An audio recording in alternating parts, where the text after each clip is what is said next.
our first breakout session of the day, What Comes Next? Supporting Kids and Teens After an FTD Diagnosis. I'm Ruge AFTD Support Services Manager, and I'll be moderating this breakout. Welcome to those here with us today, both in person and virtually. So this session is focused on a particular challenging aspect of many people's FTD journey, how to manage an FTD diagnosis and continue to tend to the needs of your children and youth. Kids and teens can acutely feel the effects of this new family structure. They may find themselves taking on more caregiving roles or household tasks, leaving less time for them to just be kids. A parent's diagnosis can make youth confused, scared, anxious, and just plain sad. Yet, amid the turmoil that FTD brings, such emotions often go unnoticed.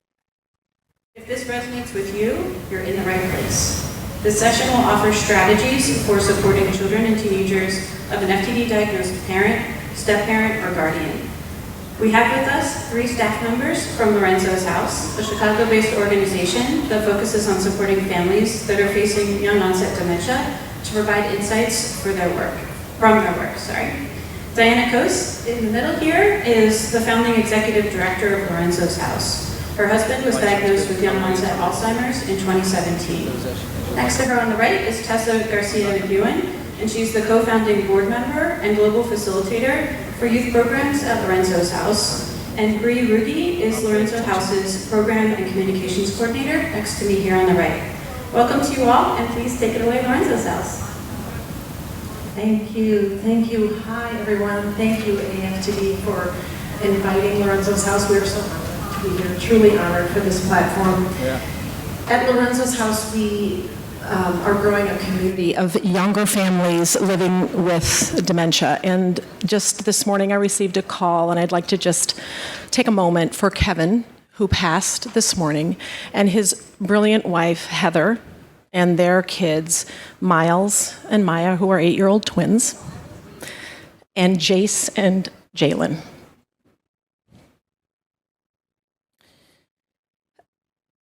Heather and Kevin had a love story, and Lorenzo and I had a love story, and there are thousands of love stories that make up this FTD community and dementia community.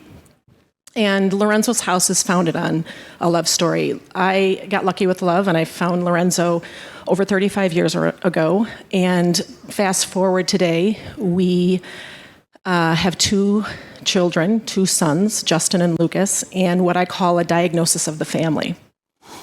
Very quickly, I learned, as so many of us learn, is that there is really so little for us as families when we are younger with Alzheimer's or other related dementias, and there's virtually nothing for our kids. I imagined a place that maybe we could land as a family and where others could land who were walking this diagnosis, and I imagined Lorenzo's House, and our mission is to empower younger families living with dementia through holistic support. We have our youth initiatives, we have our healing spaces, and we have a memory academy. It's sort of this 3-tier approach to holistic support, supporting our youth who are walking the journey, supporting care partner spouses, primary care partners, and our loved one. We are only 2 years old. Lorenzo's House is just this little speck on the map right now, but it is exceeding our expectations, and we never dreamed that we would be growing as fast as we are. Our vision is this idea of shifting the narrative of what it looks like to walk with this diagnosis, from this concept of from isolation to connectedness, from stigma to strength, from so much sorrow to bits of joy and light, and from darkness to light. Our tagline is "We bring light," and one of the pieces that we're going to talk about today and how we're beginning to build out Lorenzo's House is really through the lens of youth. We are, as a community, unseen and misunderstood and misdiagnosed and undiagnosed and under-resourced, and then there's our kids. And I know in my experience, my Lorenzo detached from Justin and Lucas very early on. And I thought, well, if I'm going to do something in this space, and Lucas would always say, Mom, you got to do something. If you're going to do Lorenzo's House, there has to be something for kids. And so I think that when we look at, when we walk this experience, often our kids have it the hardest because not only are they losing their father or their mother to this condition, but they're also have a parent, the other parent who's compromised and struggling and trying to figure things out. So often our kids have it the hardest, and yet their voice is the softest. So our youth initiatives at Lorenzo's house are attempting to and moving toward building out this array of support. And I'm going to hand it over to amazing Bree here to give us some light on that. Thank you so much, Diana. So I'll start off with what our Youth Summit is. It's a single-day virtual experience that unites tweens, teens, and young adults from really all across the globe who have a parent living with or has lived with younger onset dementia. So the summit was originally started as a virtual camp, now turned into summit just to attract the young adults. An idea of Diana and Lorenzo's son, Lucas. And as Diana mentioned, youth are often very overlooked through this journey. They need a place to be seen. They need a place to be heard. They need a place to be united and inspired. And Lorenzo's Summit was born. We started off with 20 youth in our first year, and then to 43 in our second year, and now this year projected to have 80 youth really internationally from all across the globe joining in.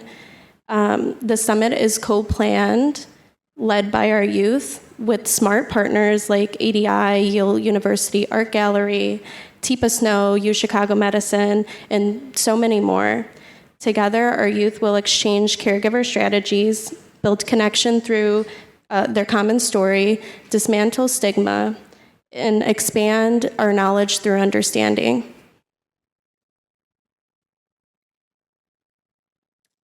So from Summit, after we had our first year of Summit, our youth really came together and said, how can we continue this support? We need this space to feel connected, to feel heard, because no one understands us. So a few of our youth came up with the idea of the Light Club. And what the Light Club is, it's a safe, brave virtual hangout for tweens, teens, and young adults, and all who have a parent who is living with or has lived with younger onset dementia, to really have fun, to share their stories and build an alliance together. So we say even to showing up with your camera on or your camera off, participate as little or as much as you want. Really, this is their safe space, and showing up, it's just enough.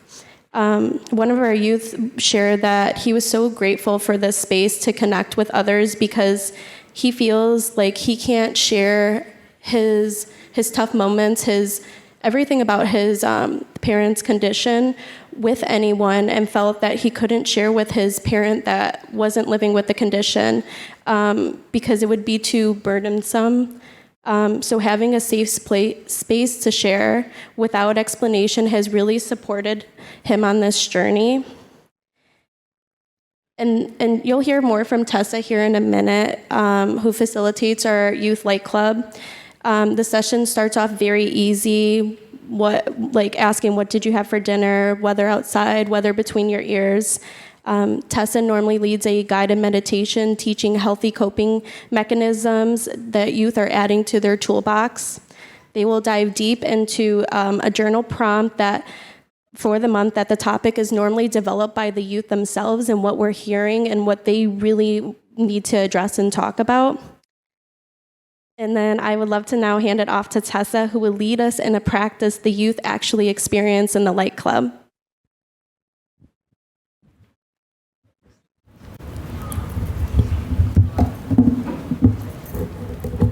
Hi, everyone. So good to be here. We've come a long way, Diana. I was there when Lorenzo was diagnosed, and we were holding hands, and then we walked along the journey all together until today. Here we are, So I just want you all to take a moment to pause in this moment. What we're going to do right now is take a moment to pause from the busy start to our day and our full incredible day ahead. I want you to get comfortable, sit with both feet on the floor, your back straight, close your eyes if you like, And even those of you who are virtually joining us, you do the same at home. Feel the air in your belly rise and fall, and notice your body in contact with your chair and your feet connected to the ground. Start by taking a deep breath in for a count of 4. Hold it for 7. And then out for 8. One more time, in for 4. Hold for 7. Out for 8. And do this one last time. In for 4. Hold for 7. Out for 8. How did that feel? What is one word that comes to mind? Anyone can popcorn tell me. What's one word that comes to mind? How you feel differently now? Peaceful. Yeah. Soothing. We asked the students, we asked our youth this question too, and they say words like that. They say peaceful, calm, relaxed, recentered. And we often hear about the importance of breathing and injecting oxygen in your brain, and we're like, everybody tells me to breathe. I know, but look at the science. This is what physically happened. You just changed your physiology right now. You are refreshed with a newfound capacity to think more clearly, respond differently, and to communicate or hear the other person's perspective. It literally creates that room for you. And this is what the doctors talk about. I'm going to show you in a different way. Look at this glitter jar. There was a New York Times article about a school counselor where her student rushed into her office and she was upset, escalated, and emotional. And she goes, "Hey, sit down." And she goes, "Look at this glitter jar. Let the glitter settle. And look at the image of what happens over time.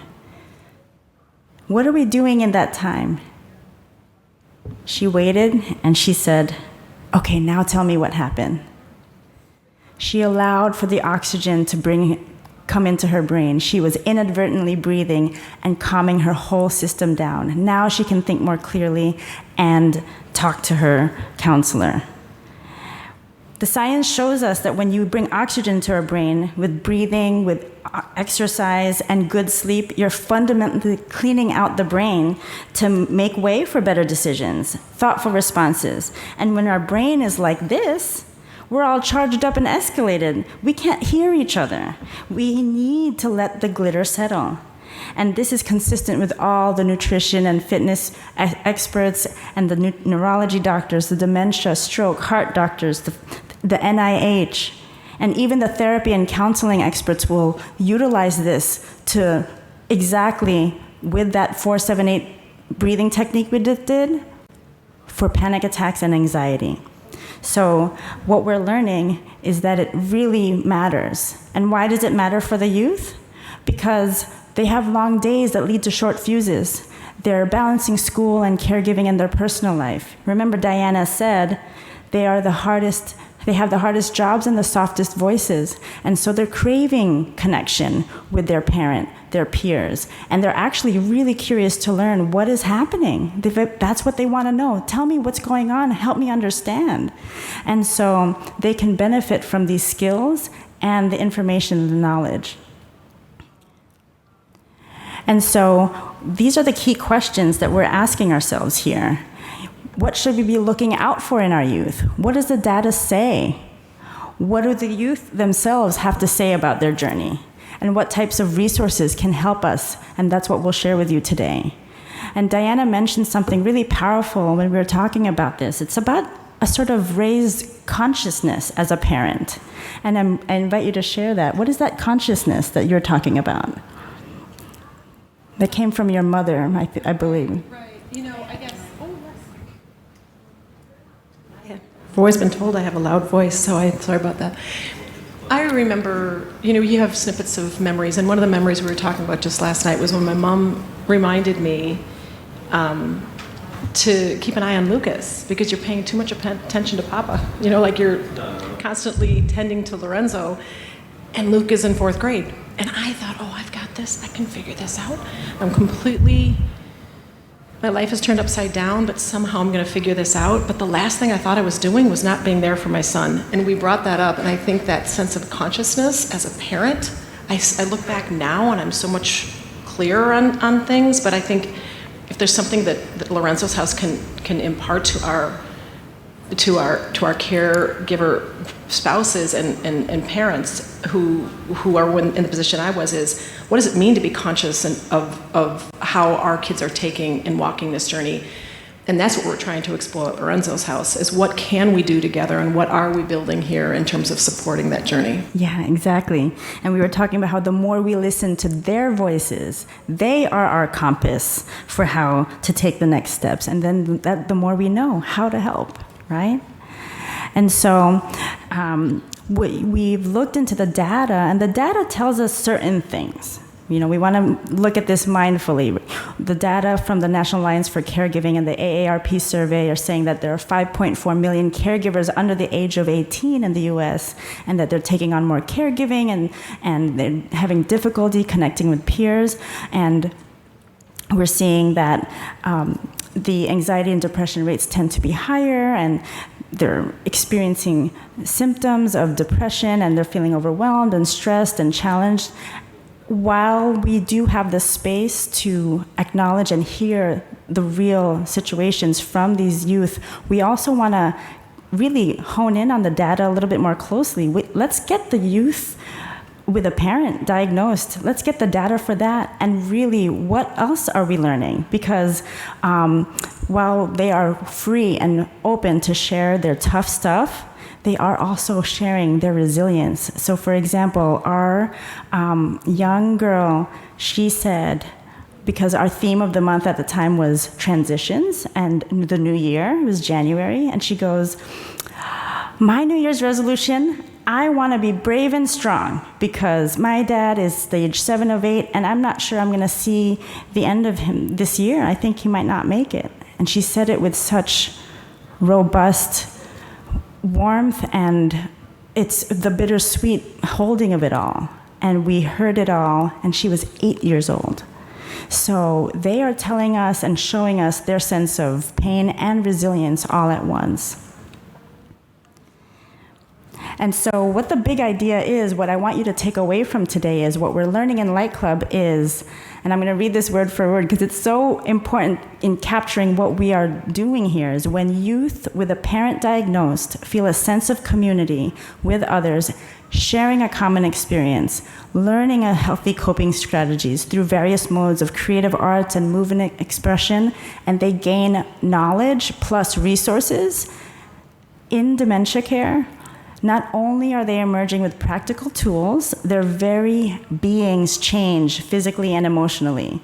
They are discovering a newfound sense of calm, wellness, belonging, and a deeper connection with one diagnosed and themselves. And so Bree is going to share with us what the impact is in their own words. Yeah, so I'll read here a few of what the youth have shared to us. They said that the Light Club and Youth Summit, being here has been helpful for me to be helpful to my parent. I feel calm and excited to meet others who understand, and I want to learn more healthy habits to process this disease. So at Light Club, what we're doing is we're teaching them a few things. We're helping them to understand how dementia feels. We're teaching them communication strategies. We're teaching them the healthy habits and coping skills, and then providing that sense of belonging and connection and community.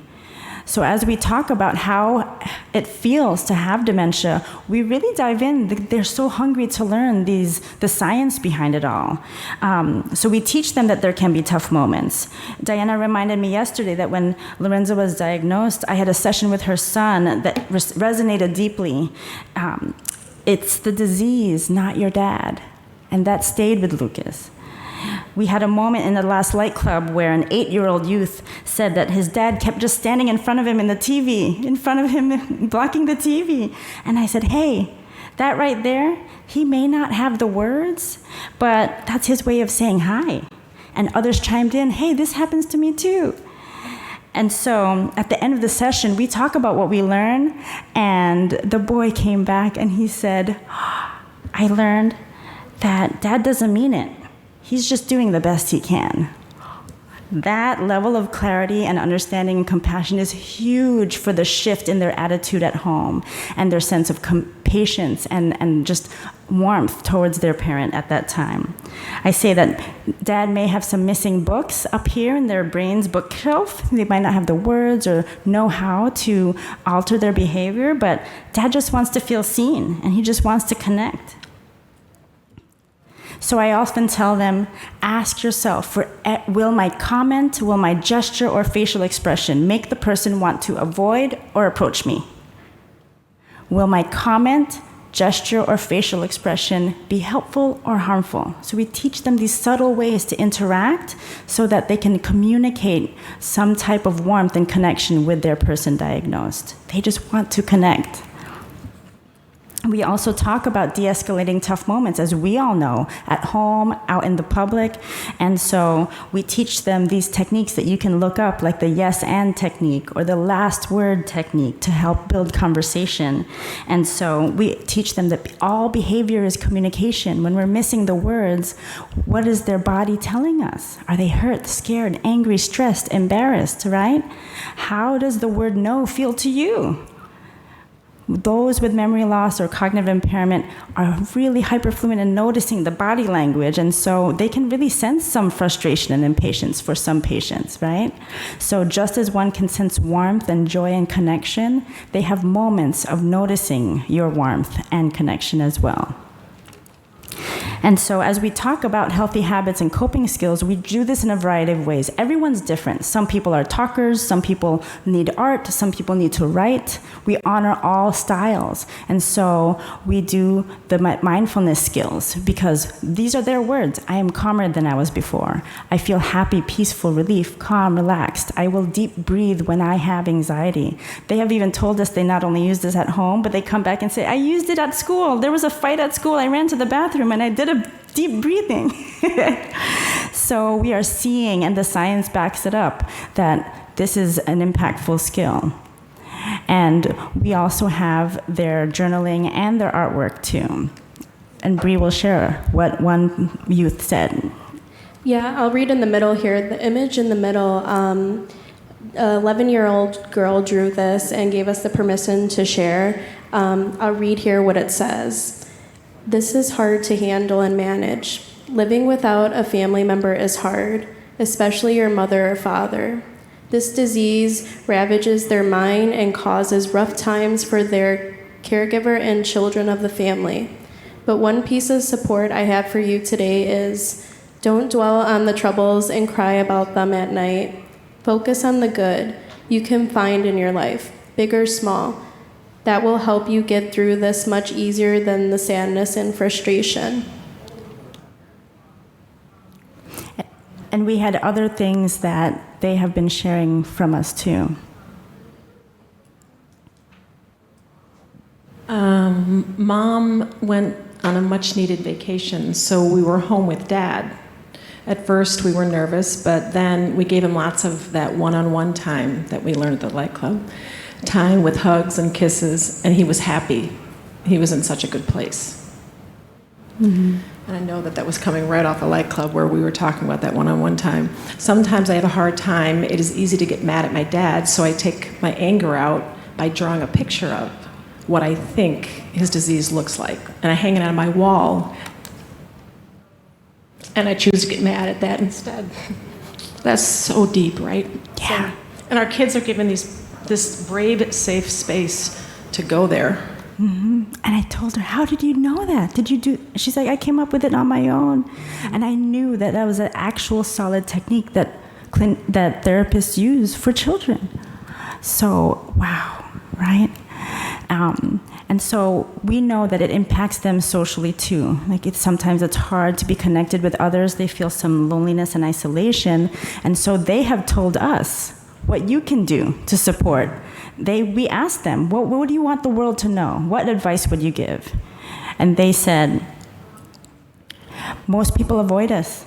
stopping by to say hi means the world. And often we don't have the room to just reach out on our own. Show up with your time, with a bag of groceries. Every little bit helps. And so I want you to do this one activity really briefly. These are the things that we teach them. If you want to use your pen or just use your imagination at this point, we're going to do the second one first, where we think about how to enhance meaningful connections with their own person diagnosed and their connections around their world. So, thinking about the 5 senses, touch, taste, smell, hear, and see. I want you to think, what would your person diagnosed love in terms of interacting? Because we teach them that all 5 senses are diminishing, and they say, Dad doesn't speak anymore. I don't know how to have a conversation with him. What do I say? What do I do? And they were full of ideas when we said, okay, let's start with touch. You can do this now. Think of your person. What do they love to touch? What is something that they can hold? One of the youth used a basketball because he was a basketball player, you know? Think of something that they enjoy holding. Maybe it is massage. Maybe it is a back rub. Taste. What do they love to eat? What's their favorite flavor? What's their favorite treat? Smell. What is their favorite fragrance? Something they love. They brought the basketball around again. She showed us. Our youth put the basketball by his nose, so he could. She's like, Daddy, you smell this? It's a basketball. You love basketball. Hear. What's their favorite music? Play that. Enjoy that together. See. Is there a specific place they love to travel to? Look at those pictures. Family pictures.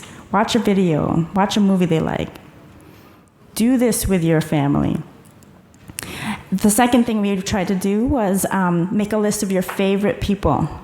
And this I learned from my experience in my other work, where I had this one student leader. She named everyone she knew and literally plopped them onto her calendar without even asking for their appointments. And she sent calendar invites to everyone and said, hey, I have a date with you on May 13th. We're gonna meet up for coffee. If you're unavailable, let's just reschedule. But they're on the calendar. So I brought this to the youth, and they made a list of their favorite people, friends, family, teachers, mentors, anyone they can think of. And I said, okay, let's put them on your calendar, and we're gonna reach out by text, video, email, phone, letter, or meet them in person, whatever you feel like, so that on that date, you can say, hi. Has nothing to do with them caring for their person. It's more like they said, I realize I haven't been talking to any of my friends. I've been so consumed with my family and my schoolwork. This was a tool that they could use to feel more connected. So, people are saying, I feel more equipped now. As a daughter who suffers from younger onset dementia, it can be really hard. Telling others about this piece of myself is difficult because they won't fully understand. Opening up and letting my feelings out at the Light Club has been really helpful for me. And meeting more people and friends who understand at Lorenzo's house has been really helpful. And just in the last session, he said, this was a late 20s, he said, I feel understood. And so the 3 takeaways for healthy coping and wellness for our families and for these youth is really get them connected to socializing, help them remember being a kid again. We talk about the joys and highlights of their week too. So make the list of your favorite people. Have them utilize 5 senses to make connections with their person diagnosed. Help them learn as much as possible from the AFTD or TIPA Snow or Dementia Friends or any other resource that you know of. And then build those healthy habits, because as we know, you saw the brain image, those activities of nutrition, exercise, sleep, hydration, and stress management will help to, enhance the wellness over time.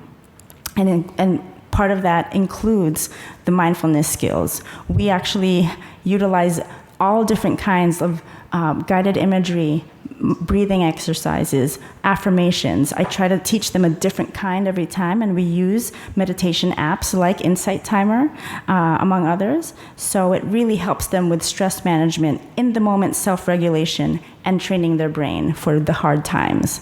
And we are teaching them, don't let anything get stuck in your body, because we know that can lead to unhealthy coping. So we teach them to journal and use their bodies and do art and music and breathing deeply. And so remember that big idea. Don't forget. And when they feel that sense of community and share that common experience and get those resources, they feel healthier. And so you can see how the different resources and mindfulness skills are really backed by research. And we have some, hopefully you'll get these slides as well, these other resources. And then finally, we have these programs at Lorenzo's house that we can share at the end, moving forward. Yeah, so thank you, Tessa. You're so good. We're so lucky to have Tessa. It's always about the teacher. It's always about the facilitator meeting our kids, right?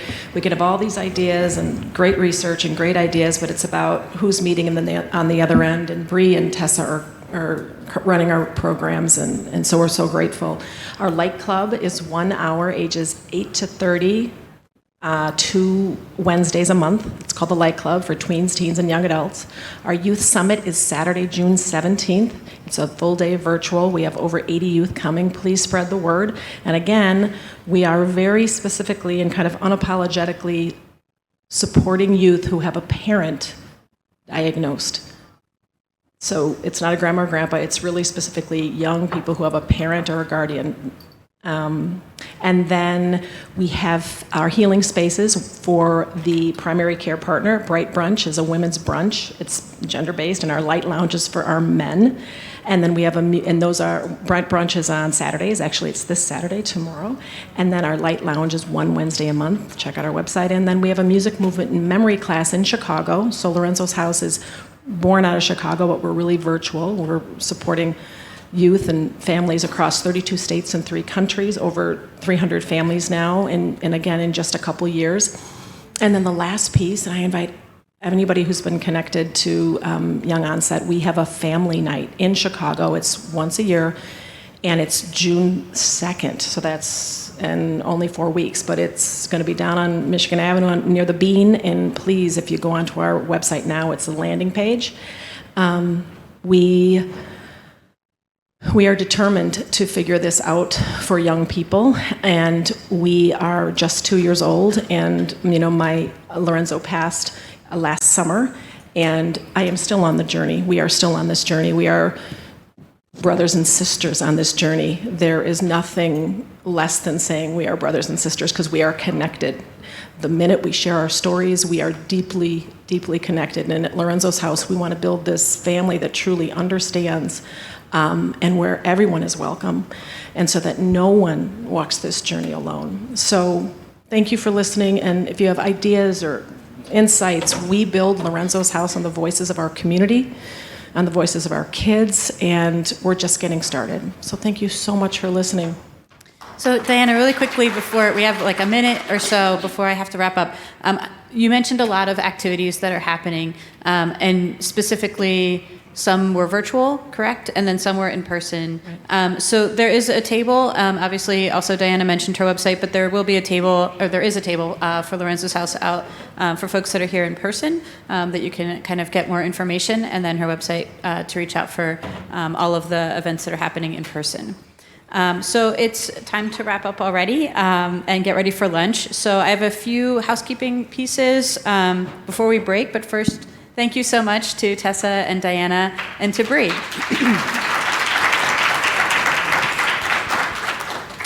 All right, so lunch again is going to be served in the Washington room for our in-person attendees. So if you use the map on page 8 of your conference booklet and locate the Washington room, feel free to eat wherever you feel comfortable. And we'd like to invite those again for the familial FTD to grab their lunch and convene in Landmark 5. You can also visit exhibitor booths in the hallway outside the ballroom for additional information and resources. So we will reconvene here in the Landmark Ballroom at 1:30 Central Time for the second half of our conference. We'll see you then. Thanks again. Thank you so much.